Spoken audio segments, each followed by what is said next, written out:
This was the most dangerous man to ever step foot on Earth, and he was kinda cute. During the 1930s, a man named Hugh Mungus was arrested in 1934 for taking the lives of over 200 people, using nothing but his thumb. He escaped his first prison by flushing himself down the toilet, crawling for miles through the sewage system. 67 days later, he was caught again, after applying for a job at the same prison he escaped from. He was then sent to Philadelphia's Island Penitentiary, the most secure prison in the world, hundreds of miles from civilization. Hugh was kept in the basement, completely isolated from the other inmates for their safety. But in 1949, disaster struck. A massive tsunami hit the island, burying the entire prison beneath the sea. 5 years later, the prison finally re-emerged, and investigators were cleared to enter. They found the remains of every prisoner and guard, except one. Because when they reached the basement where Hugh was kept, they realized something terrifying. They quickly realized they were not as safe as they once thought.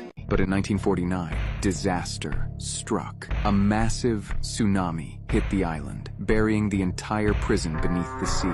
5 years later, the prison finally re-emerged, and investigators were cleared to enter. They found the remains of every prisoner and guard, except one. Because when they reached the basement where Hugh was kept, they realized something terrifying. They quickly realized they were not as safe as they once thought.